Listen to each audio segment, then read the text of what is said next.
Mendidik dengan tulus. Apa yang membuat seorang ibu bertahan meski dengan beban di perutnya selama berbulan-bulan? Ia tidur, makan, berjalan, dan melakukan semua pekerjaan rumah tangga dengan perutnya yang semakin lama semakin berat. Pun ketika bayinya lahir, ia bukannya terbebas dan beristirahat. Meski matanya terpejam dan kelelahan menghimpit fisiknya, seorang ibu spontan akan terbangun hanya mendengar tangisan bayinya. Pernahkah seorang ibu mengemis terima kasih, atau pernahkah ia menyuruh kita menghitung berapa harga yang harus ditebus atas kebaikannya di masa lalu? Itulah yang disebut tulus. Dalam Al-Quran, orang-orang yang tulus biasanya dijuluki dengan mukhlisin dan mukhlasin. Perbedaan keduanya terletak pada tingkatan, di mana orang-orang yang mukhlas telah mencapai puncak ketulusan tertinggi dibanding mukhlis. Adapun orang-orang yang mukhlis adalah mereka yang sikap ikhlasnya muncul dari hasil usahanya. Artinya sikap ikhlas itu belum menjadi sesuatu yang bersifat spontan. Dengan kata lain, untuk mencapai tingkatan mukhlas, kita harus senantiasa mengupayakan berbuat ikhlas dulu. Contoh ketulusan orang-orang beriman salah satunya digambarkan dalam Quran Surat Al-Insan ayat 9 berikut. Sesungguhnya kami memberi makanan kepadamu hanyalah karena mengharapkan ridha Allah. Kami tidak menghendaki balasan dari kamu dan tidak pula terima kasih. Sikap tulus yang dimaksud dalam ayat ini adalah berbuat baik kepada orang lain tanpa mengharapkan balas jasa, tetapi semata karena Allah. Sayyid Qutb menerangkan bahwa penekanan ayat ini bukan pada jenis kebaikan yang dilakukan, tetapi motivasi dari hati yang menggerakkan kebaikan tersebut. Sikap ikhlas adalah tanda beningnya hati seseorang, dan inilah yang seharusnya dijaga dan dipegangi oleh orang-orang beriman, kecil atau besarnya kebaikan yang ia lakukan. Berbuat baik kepada orang lain tanpa disertai motif apapun, kenyataannya bukanlah hal yang tidak mudah, terutama di zaman di mana egoisme dan politisasi semakin menjadi-jadi.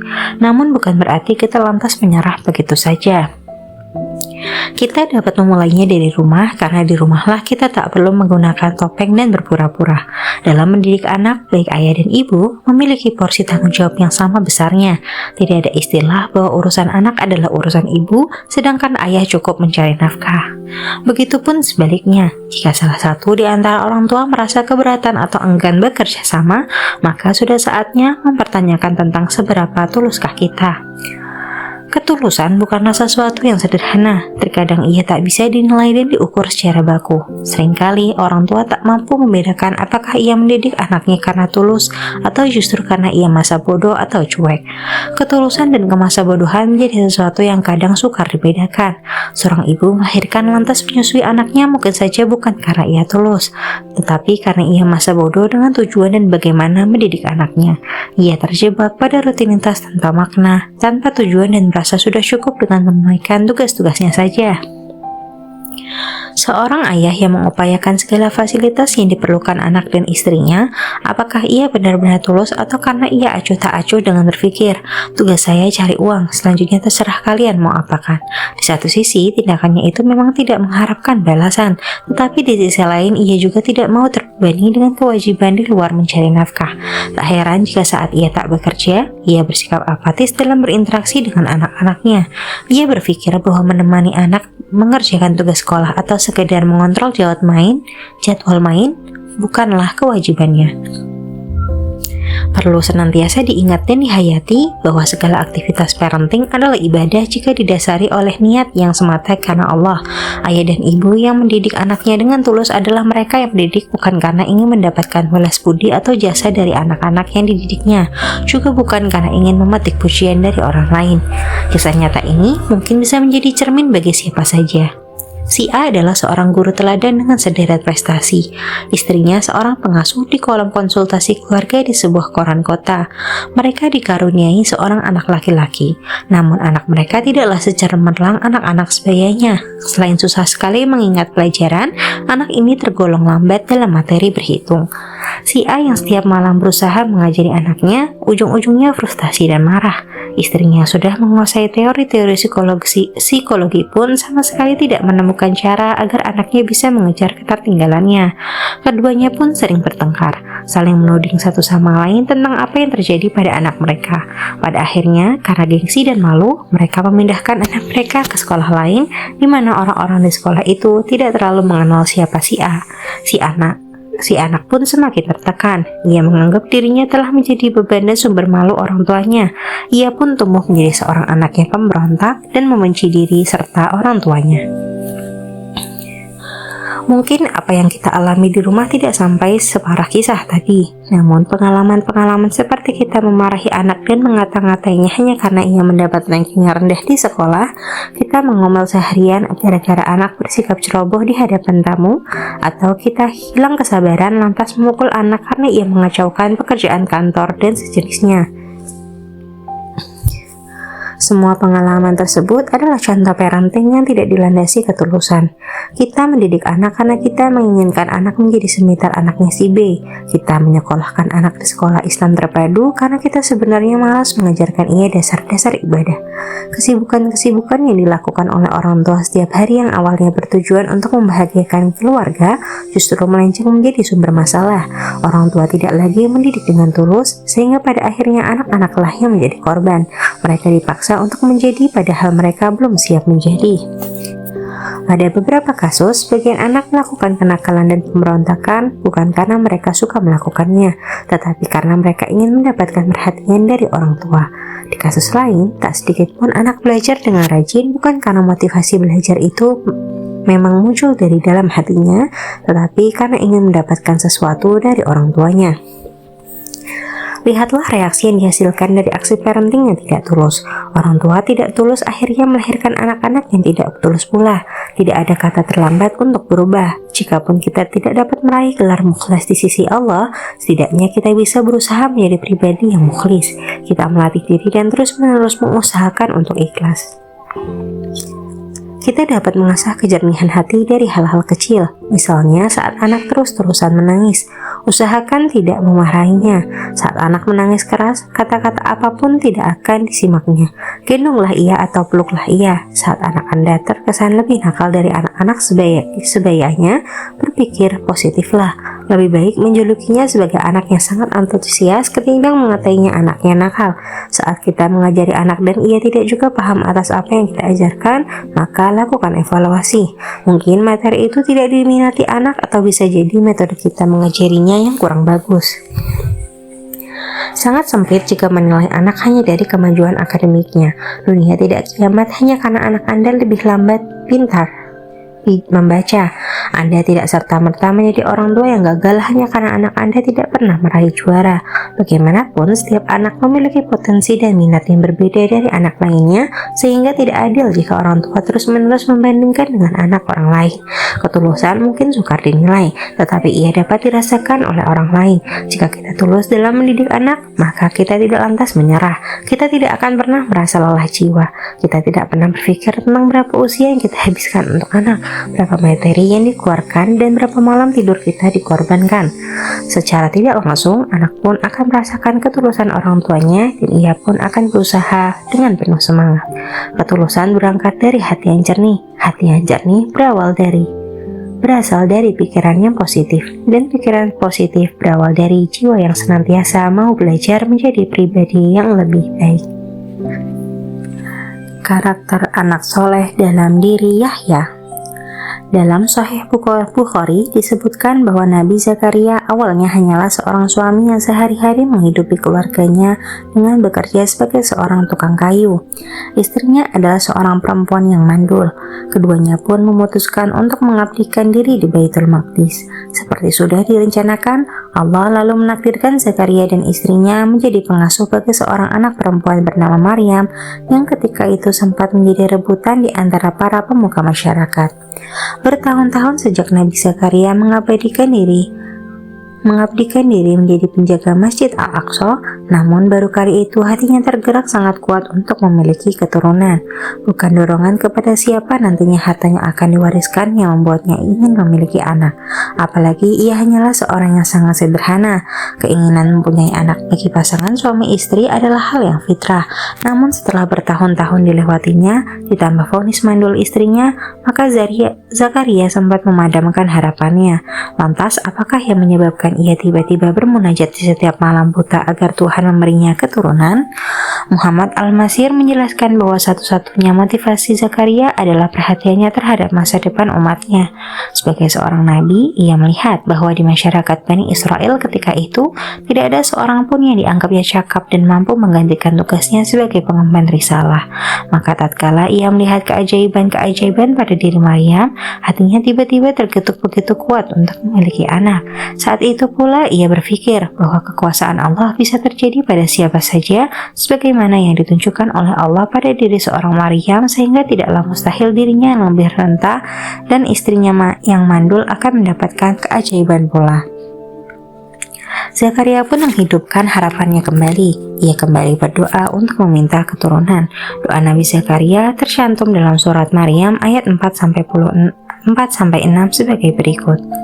Ia berkata, "Ya Tuhanku, sesungguhnya tulangku telah rapuh dan kepalaku telah ditumbuhi uban, dan aku belum pernah kecewa dalam berdoa kepada Engkau. Ya Tuhanku, sesungguhnya aku khawatir terhadap mawali pemegang urusan sempat tinggalanku, sedang istriku adalah seorang yang mandul. Maka anugerahkanlah aku dari sisi Engkau seorang putra yang akan mewarisiku dan mewarisi sebagian keluarga Yakub, dan jadikanlah ia, ya Tuhanku, seorang yang diridhai."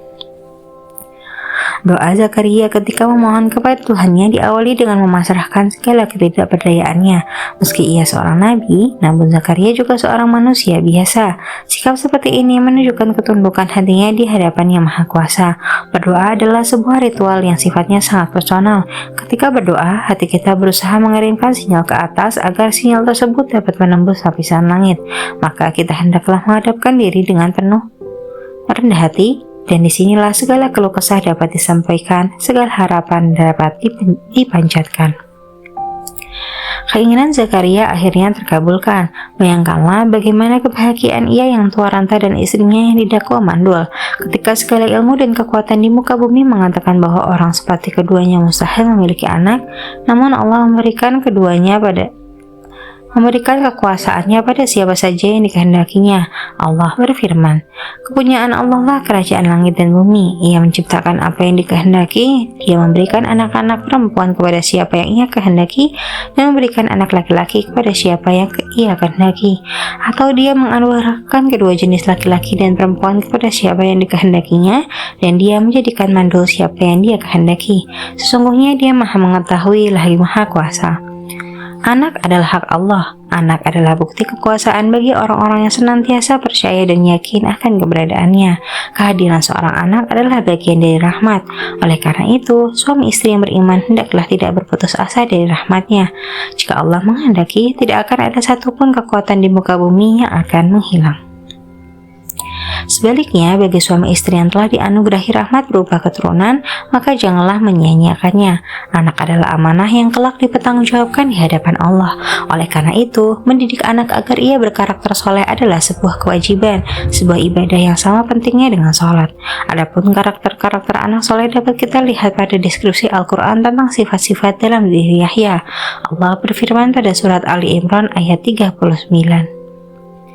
Kemudian malaikat Jibril memanggil Zakaria, sedang ia tengah berdiri melakukan sholat di mihrab. "Sesungguhnya Allah menggembirakan kamu dengan kelahiran Yahya, yang membenarkan kalimat yang datang dari Allah, menjadi ikutan dan menahan diri dari seorang nabi dari keturunan orang-orang yang soleh."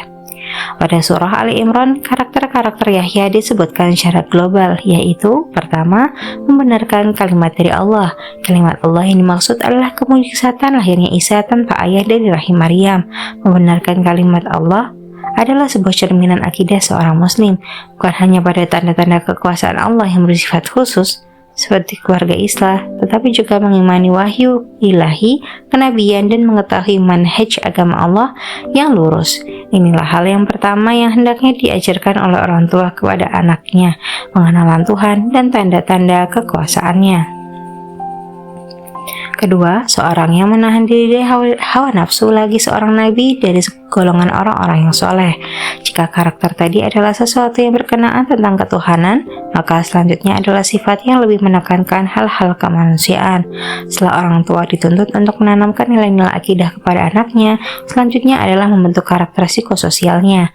Sayyid dalam bahasa Arab adalah sapaan penghormatan kepada seseorang yang memiliki akhlak mulia, baik muamalahnya dengan orang lain, pengasih dan senantiasa berbagi kebaikan. Dengan kata lain, Yahya kelak menjadi anak yang terkemuka dan merupakan panutan bagi masyarakatnya.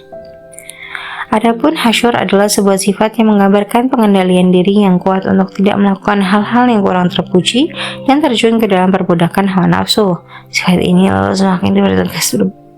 Sifat ini lalu semakin dipertegas dengan karakter kenabian Yahya yang memang lahir dari keturunan yang soleh.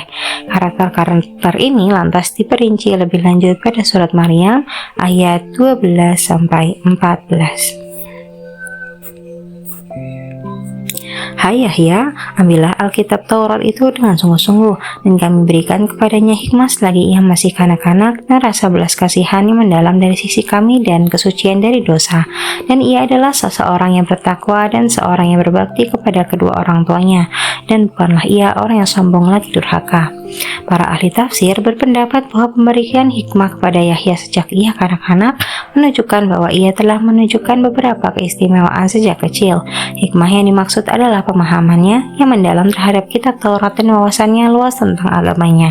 Selain hikmah pengetahuan, Yahya kecil juga dikaruniai jiwa yang penuh rasa belas kasih dan sifat yang senantiasa menyucikan diri dari dosa. Menganugerahkan hikmah kepada Yahya sejak ia kanak-kanak tersebut memberikan kita satu pelajaran bahwa sesungguhnya pembentukan emas seorang anak hendaklah dimulai sejak dini. Anak yang masih kecil bagaikan ranting muda yang mudah ditekuk, sehingga di masa-masa emas inilah sebenarnya nilai-nilai positif itu ditanamkan. Pengetahuan agama, bagaimana mengasihi sesama dan takut akan dosa bukanlah sesuatu yang baru dikenalkan ketika anak menginjak bangku sekolah. Karakter-karakter tersebut justru akan lebih mudah dibentuk jika anak masih seperti sebuah kertas yang bersih tanpa noda. Karakter selanjutnya yang dapat diteladani dari kisah Yahya adalah penghormatannya terhadap orang tua dan orang-orang di sekitarnya. Yahya digambarkan sebagai orang yang sangat berbakti kepada orang tuanya, yaitu Zakaria dan istrinya yang sudah lanjut usia dan renta. Dalam sebuah hadis Rasulullah menyandingkan durhaka kepada orang tua dengan syirik kepada Allah sebagai bagian dari dosa paling besar. Hal tersebut menekankan tentang pentingnya sifat berbakti kepada orang tua. Bahkan Al-Quran mengajarkan agar anak tetap berlaku sopan dan hormat meski orang tuanya berbeda agama dan memaksanya murtad. Selanjutnya disebutkan pula bahwa Yahya bukanlah anak yang congkak. Ia tidak lantas menyombongkan diri dengan segala kelebihan yang dimilikinya sejak kecil. Tak heran jika Yahya dihormati oleh kaumnya sebagai bukan hanya sebagai seorang nabi, tetapi juga seorang sayyid, seorang teladan. Demikianlah beberapa karakter anak soleh yang terdapat dalam diri seorang Yahya. Jadikanlah karakter-karakter soleh ini sebagai harapan, cita-cita, dan misi mendidik orang tua. Bukanlah hal yang berlebihan jika setiap orang tua berangan-angan memiliki anak seperti karakter Nabi Yahya. Dan yang tak kalah pentingnya adalah senantiasa memohon pertolongan Allah agar anak-anak dapat terus istiqomah dengan kesolehannya, karena bagaimanapun juga orang tua hanyalah makhluk yang penuh keterbatasan dan kekurangan.